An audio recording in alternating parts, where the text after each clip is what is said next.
אני כלכלן, אני עבדתי עד לפני כמה שנים בבתי השקעות, זה תפקידים ניהוליים, הייתי בשיטה. לפני שנתיים התחלתי לראות את העולם בצורה אחרת, בצורה שאנשים פה רואים, התחלתי לפעול. אני מקדם היום מהלך לאומי שהוא מתחבר לדברים שאמרו, ואני אסביר ככה בקצרה על מה מדובר.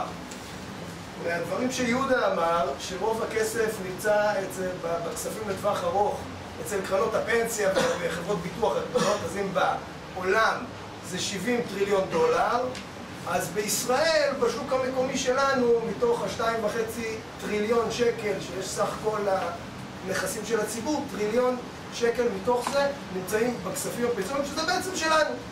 זה הכספים שלנו שמיועדים לטווח ארוך. ומתוך ההבנה של מה שטל דיבר ואחרים שכבר אין זמן לפעול, ותוכנית יהודה של 2% כל שנה, מה אני אגיד לך? אם היינו מתחילים אותה לפני 10 שנים, יכול להיות שזה היה נכון. היום, מתוך הבנה שכבר אין זמן וצריך לפעול, ומתוך הבנה שאם אנחנו רגע מסתכלים, לפני שאנחנו מסתכלים על העולם הגדול, כי הפתרונות האלה מדברים על כל העולם, אבל בואו שנייה, אנחנו נמצאים בישראל, ובואו ננסה שנייה לחשוב ברמה של מדינת ישראל, ומשם אחרי זה אפשר לשנות את זה הלוא בכל העולם.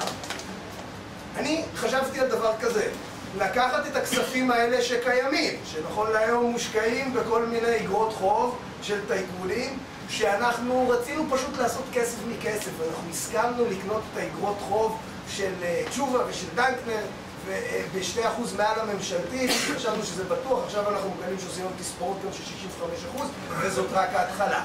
מהצד השני יש אגרות חוב בתוך הדבר הזה שקוראים לו הכספים הפנסיוניים, שזה אמור להיות הפנסיה שלנו, הביטחון שלנו, ויש שם אגרות חוב של מדינה, שראינו מה קרה ליוון, שעשתה תספורת של 50%. זה מדינה שעד לפני 3 שנים הייתה מדורגת בדירוג העולמי יותר גבוה ממדינת ישראל. זאת אומרת, הייתה נחשבת יותר בטוחה כהשקעה למשקיע גלובלי. אז הכל יכול להשתנות, כי אי אפשר להסתמך על העבר, אלא צריכים להסתכל קדימה.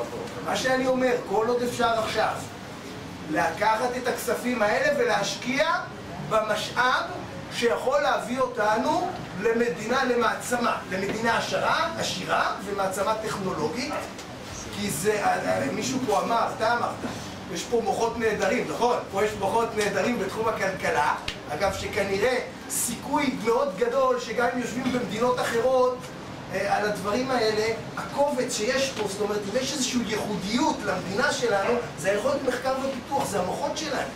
אנחנו, ויגידו לכם את זה פה, אנחנו מובילים בעולם, כל השינויים של העולם ייפתרו על ידי טכנולוגיה. זאת אומרת, אנרגיית העתיד, זאת אומרת, מזון העתיד הוא על ידי טכנולוגיה, רפואת העתיד, חומרי העתיד יהפכו להיות יותר קטנים ויבזבזו פחות חומרים. כל הדברים האלה ייפתרו על ידי טכנולוגיה שנכון להיום, עשיתי בדיקה, המון מהטכנולוגיות האלה נמצאות פה בארץ בשלבים שונים.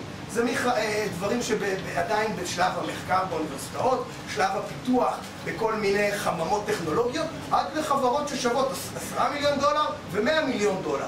מה הבעיה? אותן חברות היום נמכרות, והמוחות שלנו בורחים. למה? כי אנחנו החלטנו את הכספים שלנו כמשקיעים להשקיע בתשובה, שישקיע בנדל"ן. למרות שהוא יכול לעשות ככה תספורת וללכת, או החלטנו, התחלנו, כן, ולכן לא הבנו שהפיתוח, אנחנו צריכים להשקיע שכסף לא עושים מכסף, כסף עושים מחוכמה. ואם אנחנו ניקח את הכסף ונשקיע באותן טכנולוגיות בשלבים שונים, אנחנו מתוך 5-10 שנים, בקצב שהעולם מתפתח היום. עכשיו אפריקה נכנסת לתמונה, תראו מה קרה רק בעשור האחרון עם הודו וסין. תחשבו מה יקרה בעשור הבא עם אפריקה ועם המזרח התיכון, עם כל מה שנקרא כסף עובר למקומות שהעולם עוד לא התפתח.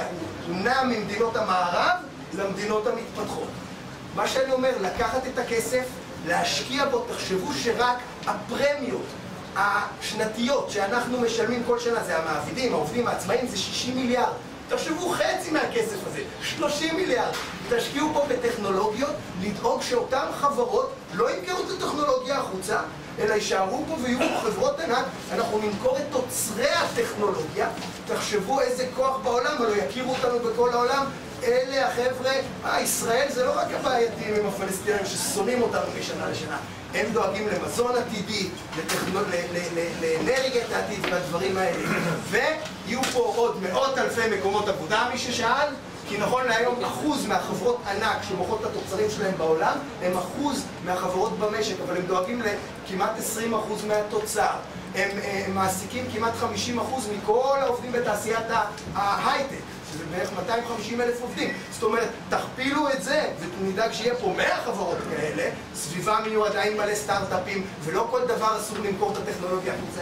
איזה אפליקציה זה לא חשוב, אבל דברים שייחודיים, אני כבר מסיים, זה חשוב להשאיר פה את הטכנולוגיה, זה הכוח שלה. זה בדיוק כמו העניין, לא להשקיע את הכסף בדירות, ואנחנו דואגים דירות, הלא, לפי מה שהם מתארים פה והם צודקים, מה אתם חושבים, שיהיה פה משבר כלכלי, הכל ייפול, והדירות יישארו, אולי ירדו ב5%, הכל יקרוס. לא צריך, הביטחון שלנו לא בדירה ולא בתלוש שכר, הביטחון שלנו בפיתוח האישי, זה ברמה האישית, אז הביטחון של המדינה בפיתוח שלנו כמדינה. תודה רבה. אגב, פורום שקוראים לו פורום כלכלה חדשה, שבה בעצם הרעיון הוא לקחת את הרעיונות שצצים מהשטח, כי עכשיו זה מתחיל כל הדבר הזה, כמו הרעיון שלי, כמו רעיונות אחרים, ולהביא את זה לצוות. אני מצד שני מארגן צוות, כי אני בא מעולם העסקים, וצוות מכל התחומים, כלכלה, סביבה, עסקים, טכנולוגיה, שיקח את הרעיונות הטובים, ידע לשייף אותם, וידע, כמו שדיברתי מקודם, לקחת אותם קדימה, שלא יתפסו כקיצוניים ויהיה אפשר באמת להוציא אותם אל הפועל. אז אתם יכולים לחפש את הדף פייסבוק הזה, ותודה רבה לכם.